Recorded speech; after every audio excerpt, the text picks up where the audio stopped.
Mphulaphuli, ilizwi FM siyintando yakho. Imvuselelo kule cawa siya kuyo. Umfundisi usikhuphela nomzuku isifaleni bakuwe ngoku.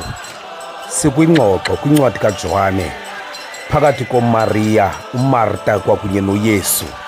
Uthi umxholo uba ubukho ngengafanga umntakwethu, engaqondi okokuba kumele okokuba angabikho phambi kokuba abe khona, kumele okokuba angafiki phambi kokuba afike uYesu.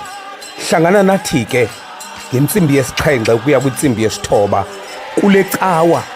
Nceda downloada i-app yethu Ilizwi FM ukuze ube kunye nathi.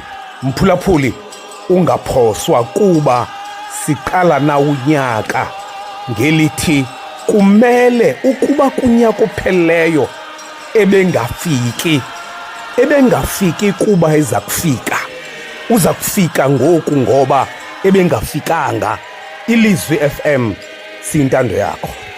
Khawuncamle apha, nantsi le nto ndithetha ngayo. Le mfuduko yenzeka phantsi kwelifu lentandabuzo. Amasirayeli ethandabuza uMoses kwanalo Thixo nakakade. Bathi bakuhlangana neminqantsa, bathi bekusilungele Moses ukuwakhonza amayiphutha kunokuba sizofela kule ntambo. Babona ubukhoboka bungcono kunokubhadula noThixo entlantsi. Yakhe ayakroboza enhlizweni ngoba ngumqhetywa lento, mkhebi lento.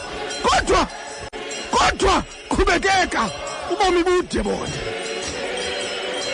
Qhubekeka, ubomi bude bona.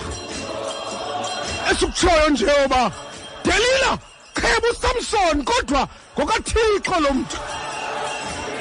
Madoda, yathi lento izinto sezingayihambeli kakuhle lento. Yathi inkosi ndisondela kuwe. Ndisondela kuwe. Sindiswaboni ndisondela kuwe. Ekwelesithathu uThixo wabaqhetywa. Ungalili kakhulu umqhetywa. Uyaniqango man. Uyaniqango mqhetywa. Uyaniqango. Uthi ndilapha ngoba undibizile. Mphulaphuli, akunakuphoswa ke ngoku. Downloada i-app yethu Ilizwi FM siyintando yakho.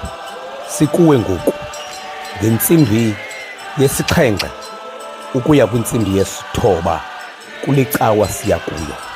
Imvuselelo.